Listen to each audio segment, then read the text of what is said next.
Romanos 4, nós temos aí, a partir do versículo 16, o nosso texto.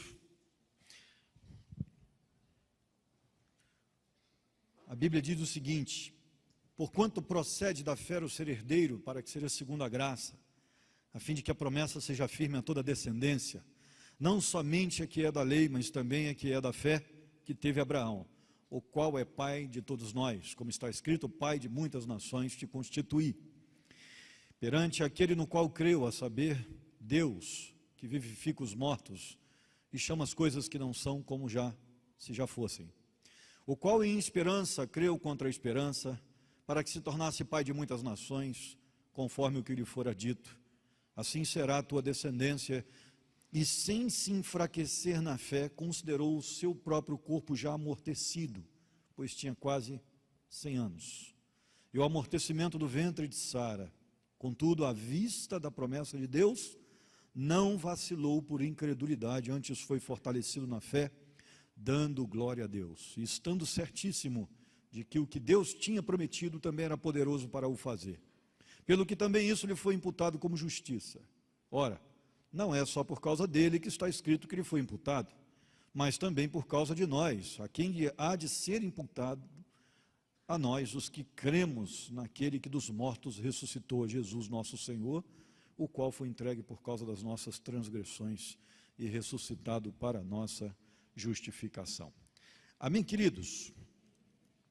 Olha, elementos de uma fé substanciosa, sobre isso que estamos estudando, até porque Paulo ressaltou, retirou o tempo para estabelecer para nós uma conexão bem interessante da fé de Abraão dentro da carta de Romanos, a fim de que nós pudéssemos imitar.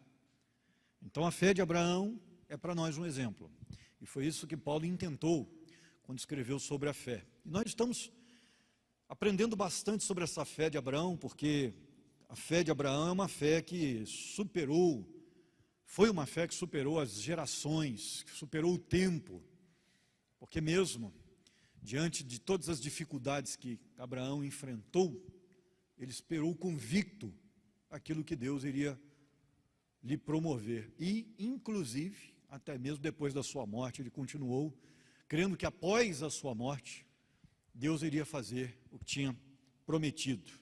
Então, a fé substanciosa, ela não se limita ao tempo, ela não se limita ao tempo que tem que esperar, até porque toda promessa passa pelo crivo da espera, pelo crivo do tempo. Você é obrigado a ficar esperando até que a promessa seja cumprida. Abraão não vacilou. A segunda coisa que me chama a atenção é que a fé o habilitou a crer na promessa, baseado apenas na palavra de Deus, naquilo que Deus disse. Uma fé substanciosa, ela se agarra naquilo que Deus disse. Ela não deixa de acreditar naquilo que Deus disse. Então ela se fortalece mediante aquilo que Deus disse, porque Deus tem caráter, e Abraão sabia disso. Deus tem caráter e ele cumpre aquilo que diz, e a fé se baseia nisso. Eu não espero por um céu simplesmente porque está escrito num pedaço de papel. Não, eu espero por um céu porque o meu Deus me prometeu, porque Jesus disse que prepararia lugar. Então isso estabelece a minha fé, o que Deus disse. Em terceiro lugar, a fé o habilitou a crer nas promessas de Deus, mesmo tendo tudo ao contrário para que elas acontecessem. O camarada ia fazer 100 anos, e a esposa também já estava bem idosa, com cerca de 90. E Deus disse: não, mas eu vou dar um filho para vocês. Tudo estava contrário, mas a fé de Abraão não olhou para as dificuldades. Nós estamos aprendendo isso durante esses dias aqui, que temos tirado para estudar a fé de Abraão. Semana passada estudamos que a fé substanciosa de Abraão o fez ter a vida completamente direcionada para um novo rumo, porque fé que não muda a vida não é fé. Fé que não muda o rumo da vida da gente não pode ser chamada de substanciosa. A fé transforma pessoas, e envia pessoas para destinos completamente diferentes, para situações não planejadas. Se tudo está correndo tudo certinho, assim, muito bem certinho, do jeito que a gente planejou na vida da gente, alguma coisa está errada. Porque a fé tem uma facilidade para nos tirar daquilo que planejamos, porque nem sempre o que a gente planeja é aquilo que Deus planejou para nós. E quando nós nos conscientizamos de que Deus deseja algo diferente para nós daquilo que sempre sonhamos, nós, pela fé, seguimos o caminho que Ele apontou. Pela fé, a gente segue o caminho que Ele aponta. A fé transforma a nossa realidade. Tudo isso a gente já estudou sobre a fé de Abraão. Hoje está na hora da gente aprender uma quinta coisa. Nos versículos 19 a 21, nós aprendemos que Abraão teve uma fé fortalecida, porque ele não olhou para suas próprias limitações, mas sim para Deus. Deus, de vez em quando, promete algumas coisas para nós, que a gente pensa assim, isso é impossível. Isso é impossível mesmo. É impossível mesmo. É que para Deus nada é impossível. Pode ser impossível para a gente. E sem se enfraquecer na fé, diz o texto, versículo 19, considerou seu próprio corpo já amortecido, pois tinha quase 100 anos, e o amortecimento do ventre de Sara. Olha só, contudo, à vista da promessa de Deus, não vacilou por incredulidade, antes foi fortalecido na fé, dando glória a Deus, e estando certíssimo de que Deus tinha prometido, do que o que Deus tinha prometido também era poderoso para fazer. Como é que a fé faz isso? Já parou para pensar? A resposta é que a fé, ela nos torna mais fortes. Quando desenvolvemos fé, nós também desenvolvemos o nosso fortalecimento espiritual. Criamos músculos espirituais, quando a nossa fé ela é fortalecida. É interessante que o versículo 20 diz que ele não duvidou da promessa de Deus por incredulidade. Ele, diz a versão inglesa, por exemplo, foi forte na fé, dando a Deus glória. Uma tradução melhor diz, ele foi tornado forte pela fé, ou foi fortalecido pela fé, ou foi fortalecido em sua fé. Todas essas traduções, essas possibilidades são reais para o texto grego. Ou seja, ele foi tornado forte pela sua fé. Sua fé não vacilou. Em qualquer caso, é a fé que o habilita para continuar esperando e crendo. Percebe qual é a importância da fé? E percebe por que a fé vem pelo ouvir e ouvir a palavra de Deus? E por que a fé é fruto do Espírito, fruto contínuo, que sempre se desenvolve e que quando amadurece, ele cria uma estabilidade muito grande para o cristão. A Bíblia diz que a fé é fruto do Espírito. Só que se você for parar para analisar, Paulo divide o fruto do Espírito em 9 gomos. São 9 gomos divididos em 3 etapas. E a última etapa vai falar de fé, vai falar de mansidão e domínio próprio. Nós levamos às vezes a vida inteira para estabelecer uma fé forte, saudável, que não se abala mais. Uma pessoa muitas vezes nova convertida, ela tem aquela situação assim, não acontece do jeito que ela estava esperando, ela já, Senhor, mas eu sou teu servo agora, Senhor, você não vai fazer isso para mim? Eu me lembro que eu era assim, né? Senhor, eu sou teu servo, agora eu sou crente agora, né? Eu estou firme contigo. Como a gente fica, né, aquele menininho da internet, né? Como é que é? Você está me vendo aqui não? Aí a gente pula para o vizinho, né? É porque o vizinho ali, que não é crente, recebeu. O que está acontecendo contigo? Por que não? É aquela música do Kid de Abelha, por que não eu, né? O que está acontecendo?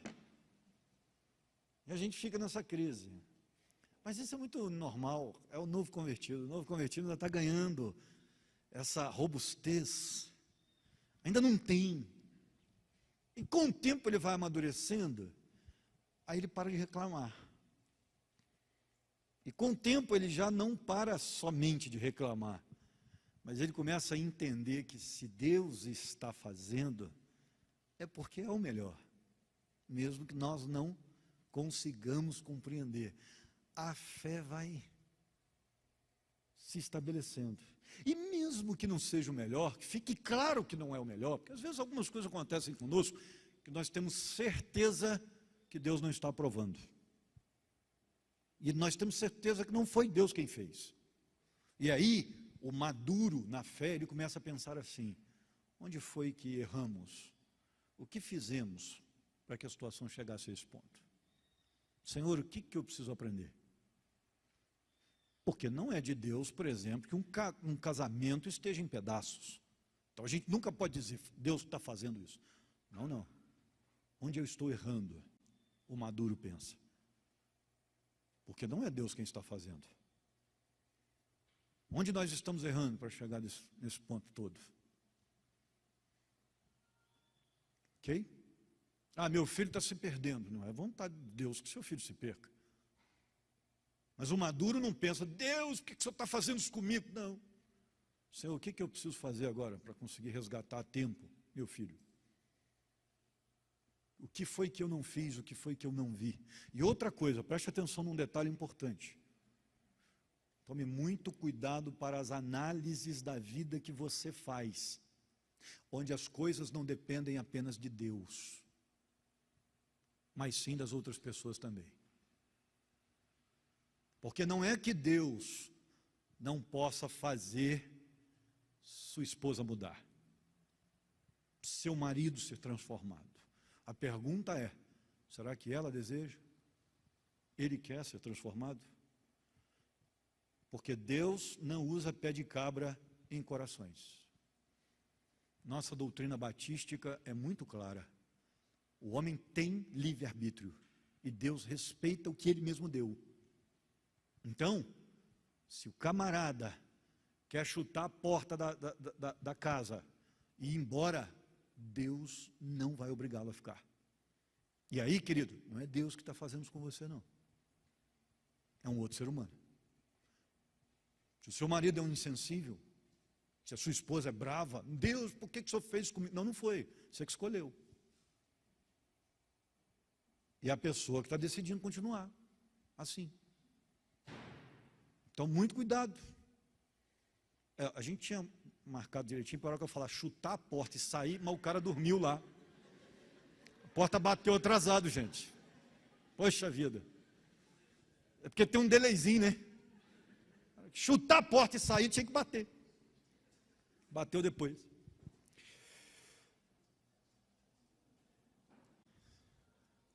Em qualquer caso, nós precisamos perceber que a fé, ela supera todas essas dificuldades. Tanto as dificuldades impostas por nós mesmos, as impostas pela natureza. Porque quando Deus diz assim, vou fazer, aí não tem ninguém que segure. Isso é decreto. Na teologia conhecemos isso como decretos de Deus.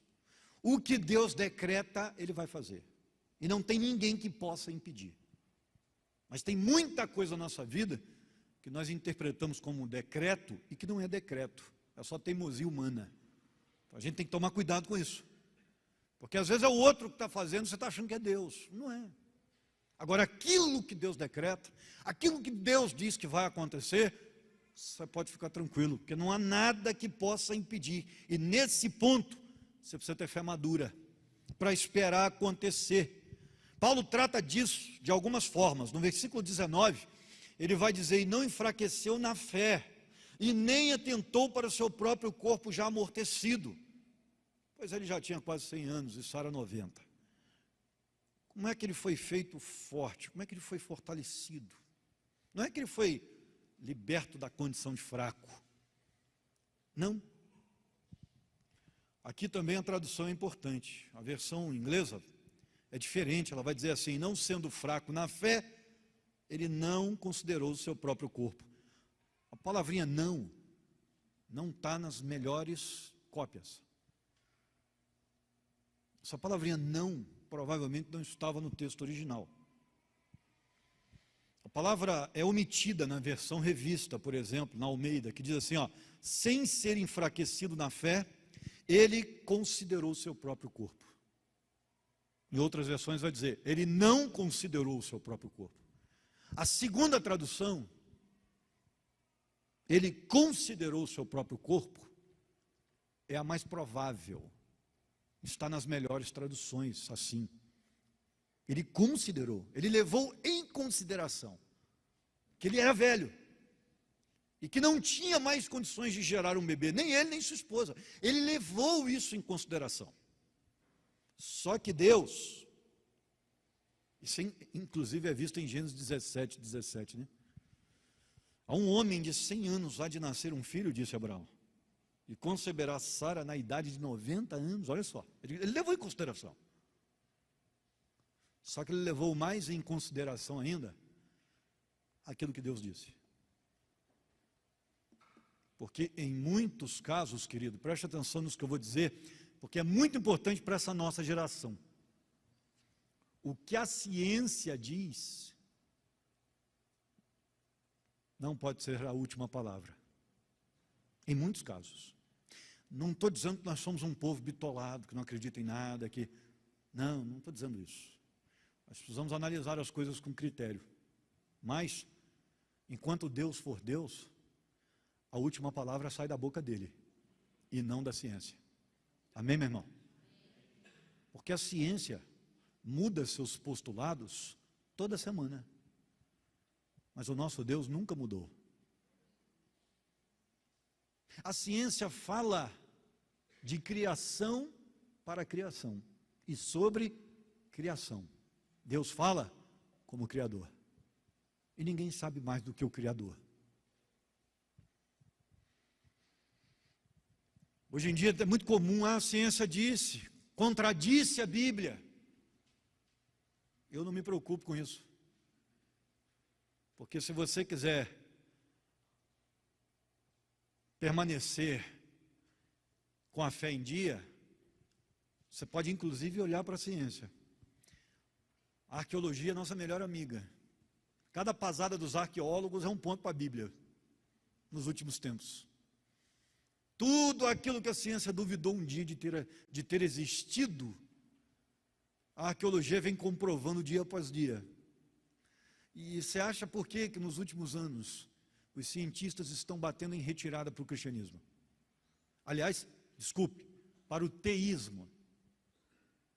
Eram ateus, falavam em teoria de Darwin, falavam em teoria de Big Bang, e hoje estão falando em design inteligente, de um supremo construtor, de alguém que organizou tudo isso, porque seria impossível, seria ilógico demais trabalhar a terra como se fosse simplesmente uma casa. Por quê? Porque no final das contas vai ficar tudo comprovado, em última análise, que Deus sempre tem razão. E é nisso que o crente se fortalece. A ciência dizia para Abraão, é impossível, você tem 100 anos, cara. A esposa tem 90. Ele olhou para a dificuldade, mas ele disse, entre a dificuldade, que é impossível, e o Deus que eu tenho, eu creio em Deus. Se Ele diz que pode, então Ele pode. Se Ele diz que vai fazer, então vai fazer. E é o que o texto diz, sem ser enfraquecido na fé, ele considerou o próprio corpo. A fé substanciosa é aquela que olha para as dificuldades, mas mesmo assim continua crendo em Deus. Continua crendo que Deus vai fazer, porque isso põe à mostra um elemento importante da fé. Ela não nos deixa considerar apenas a nossa humanidade. A fé que é substanciosa não considera apenas as próprias capacidades. Uma das coisas mais lindas de se ver nesta vida cristã é um crente contra a parede, sem saída, porque é sinal de milagre. Quando um crente não tem mais saída, é sinal de que a provisão de Deus está a caminho. E nós cremos nisso, mesmo que levemos em consideração a realidade. Abraão encarou os fatos, se lembrou da sua idade. Ele viu os fatos como eles eram, e na sua pior expressão. Todavia, apesar de ter visto os fatos, ele foi fortalecido pela sua fé.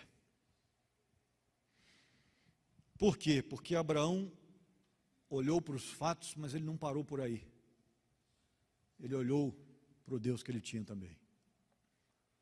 Todas as vezes que você olhar para o Deus que você tem, as possibilidades vão aumentar consideravelmente. Nós sempre nos preparamos para o pior, porque é bíblico. Você tem aquela sensação que o pastor de vez em quando dá um curto-circuito? Espera aí, pastor, não estou entendendo mais nada. Como é que é? É isso mesmo. Não estou ficando doido, não. Crente maduro sempre se prepara para o pior, porque a Bíblia vai dizer que precisamos nos preparar para o dia mau, a fim de quando ele chegar, estejamos fortes e inabaláveis. Eu falei para vocês aqui, eu orei pela morte da minha mãe anos antes dela morrer, porque eu sabia que seria o evento para eu enfrentar.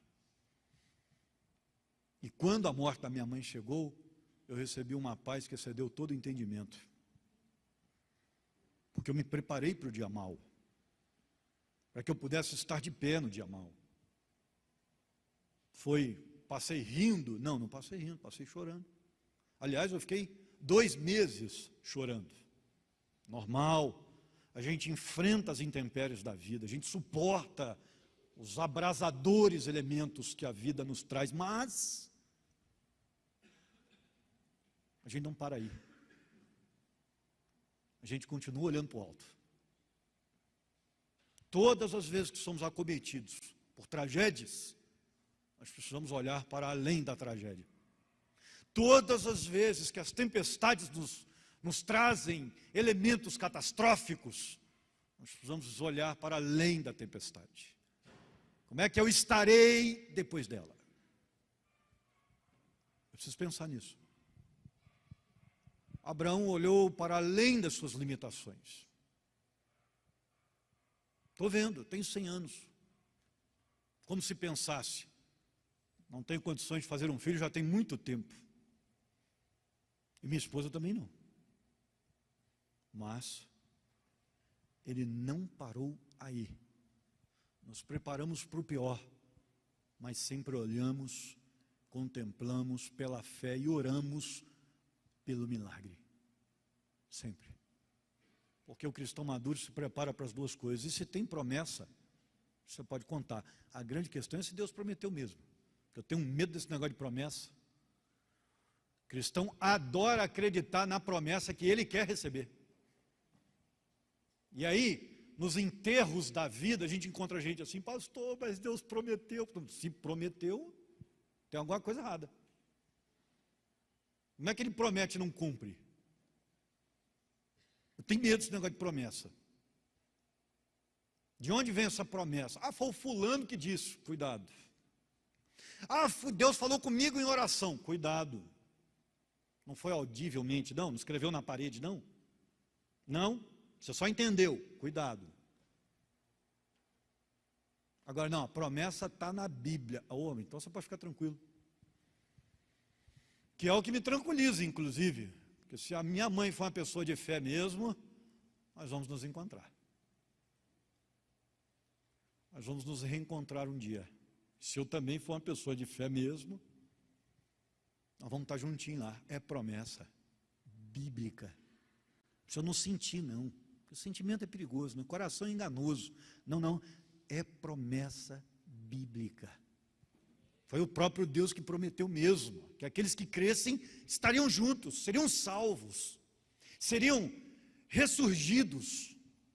Então, eu posso crer, porque foi Deus mesmo que prometeu. O problema da incredulidade é que a incredulidade só vê as dificuldades.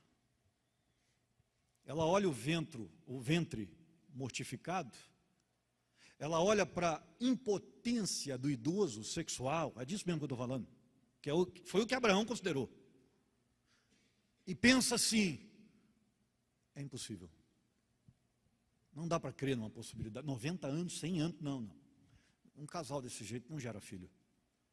Esse é o problema da incredulidade, só olha para impossibilidades. Mas quem tem fé consegue olhar um pouco adiante, um pouco além. De repente você veja a sua família hoje, você pensa assim, impossível solução para esse negócio. Você olha para a sua esposa e pensa assim, não vai mudar, isso não muda nunca. Você olha para o seu marido e pensa, isso aí a vida inteira foi assim, isso não... Comece a colocar nas mãos de Deus e buscar realmente. Você vai ver se muda ou não muda. Até porque eu não estou vendendo droga mais. E nem estou roubando mais ninguém. Estou devendo ninguém mais também, a não ser o amor, que a Bíblia diz que todos nós temos que dever. Porque amor nunca é demais, você sempre está em devo. Eu creio que Deus transforma pessoas, eu vejo isso todo dia. Então você pode ter certeza que se sua família começar a buscar ao Senhor, não tem como dar errado, porque o Espírito Santo há de transformar os seus, é bíblico. Não olhe só para as impossibilidades, olhe para aquilo que Deus pode fazer. Se pararmos nas dificuldades, não sairemos do lugar. E também não desenvolveremos a fé. O que o apóstolo nos diz na passagem que estamos estudando acerca da fé, que Abraão tinha, é que esta era tão grande, que ele não duvidava. E o diabo vai trabalhar para que duvidemos. Os dardos inflamados do maligno continuam sendo lançados. É disso que o apóstolo Paulo disse. Dardos inflamados do maligno, querido, não são coisas para prejudicar a sua saúde. Ok? Porque o maligno não nos toca. Não pode tocar. Somos propriedade exclusiva de Deus. Não precisa ficar com medo dos dardos inflamados nesse sentido. O diabo vai me enviar um câncer. Esquece, querido. Fé madura precisa conceber a ideia da morte, tá? Você vai morrer, mais cedo ou mais tarde. E provavelmente, se você viver bem, vai adoecer para morrer, faz parte. E a gente precisa entender isso e lidar com isso. Agora, dardos inflamados, eles agem na área espiritual. Até porque eles não são visíveis. Você não vê o diabo por aí passando com dardos, né? Não vê. Isso acontece no mundo espiritual. E como é que isso acontece? Acontece para que possamos ser minados quanto à fé. Deus diz, vou fazer, e você não acredita. E o diabo diz assim, não acredita mesmo não. Porque ele não vai fazer não. É isso que é dardo inflamado. A tentativa é retirar a nossa fé. E eles vêm nessa época em que vivemos de todas as direções. Você vai para a faculdade, o professor lança dardos inflamados. E eu estou vivendo isso em pedagogia, claramente.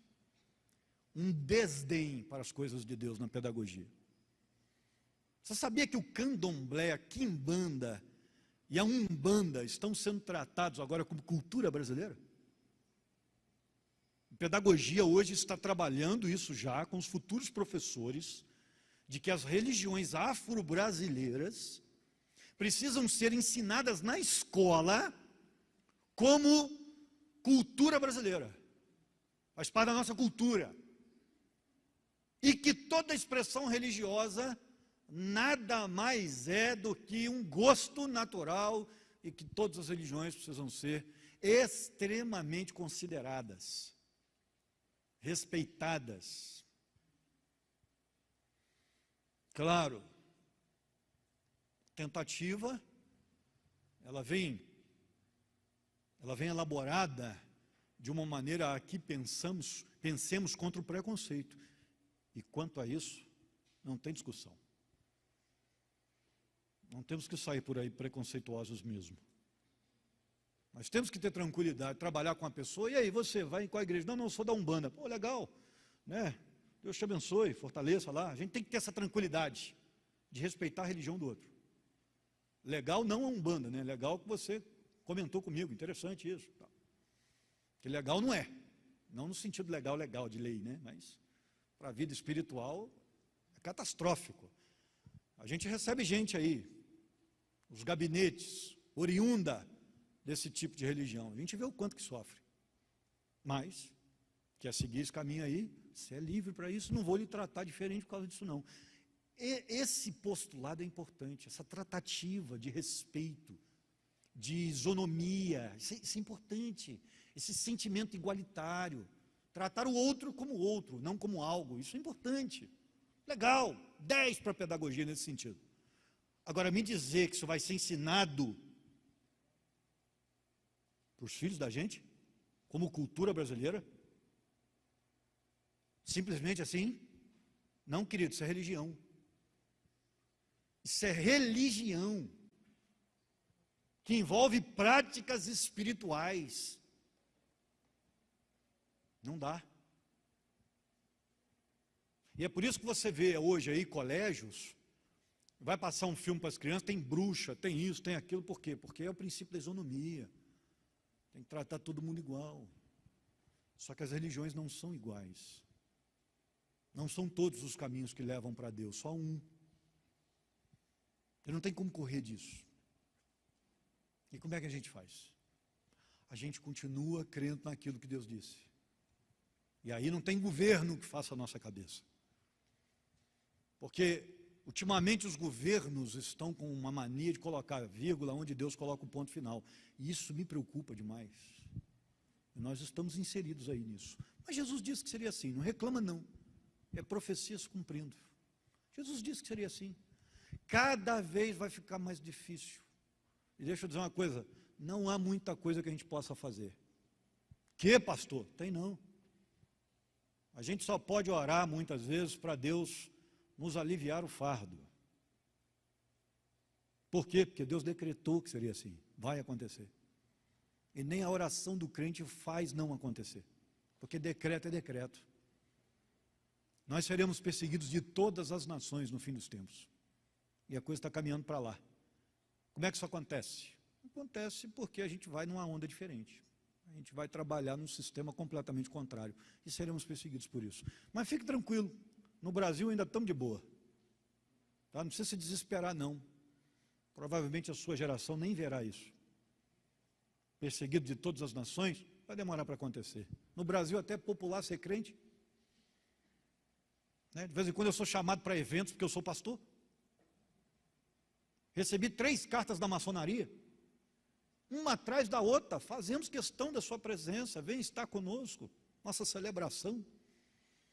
Só porque eu sou pastor da PIB, a maçonaria estava em cima de mim aí direto, mandando e-mail, vem para cá. Não, obrigado, eu já encontrei a luz, eu estou legal.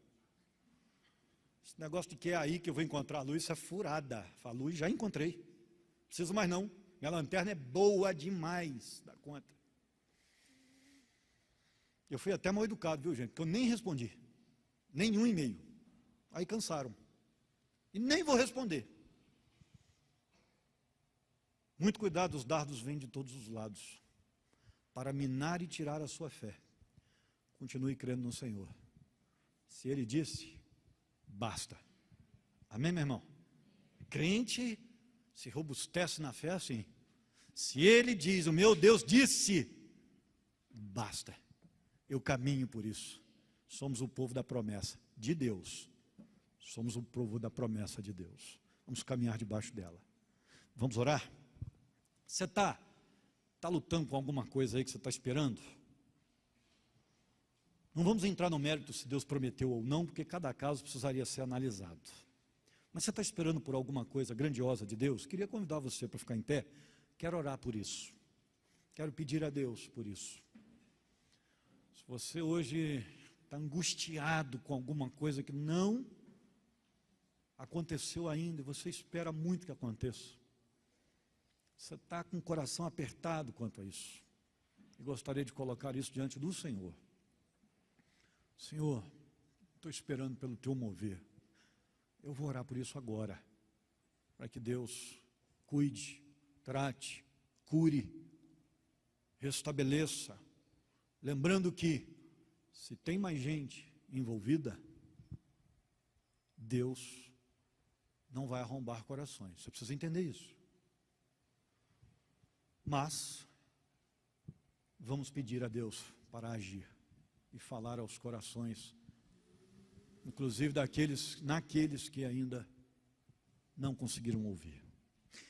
Senhor nosso Deus, parte do teu povo está de pé, porque precisa de uma intervenção divina, de algo que só tu podes fazer, ou pelo menos de algo que a esperança se move na tua direção, Deus. Então, queremos colocar cada situação, cada caso aqui, cada família, cada enfermidade, cada ansiedade diante do Senhor, pedir-te que tu acalmes o teu povo, porque somos do Senhor, e o fato de termos o Senhor como nosso Deus já é suficiente para nos tranquilizar. Nós queremos pedir-te que tu cuides do coração dos teus servos enquanto os teus servos esperam. Tu estejas dando tranquilidade, fortalecendo a fé nesse intervalo de expectativas, e que em nome de Jesus nós possamos alcançar a vitória, nós possamos alcançar a promessa, se for esta a tua vontade. Se for promessa do Senhor, alcançaremos. Nós temos tranquilidade quanto a isso. Se for apenas algo do nosso coração, e se for possível, Deus, dentro das leis espirituais que tu mesmo estabeleceste, realizar a nossa vontade, faças, nós te agradecemos e glorificaremos o teu nome. Mas, entretanto, se tu entenderes, ó Deus, que não é como tudo aquilo que tu estabeleceste, prefere, nós nos colocamos debaixo da tua autoridade, do teu senhorio, mas igualmente da tua graça, para o teu cuidado.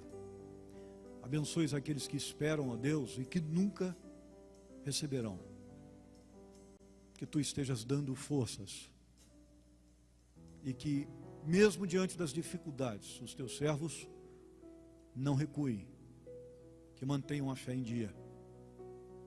Nós te pedimos isso, porque só tu sabes se a promessa vem do Senhor ou não, se ela vai se cumprir ou não. De qualquer forma, nós queremos estar de pé naquele dia. Fortaleças a tua igreja, e que este evangelho maduro esteja em nosso coração. Nós oramos em nome de Jesus Cristo. Amém.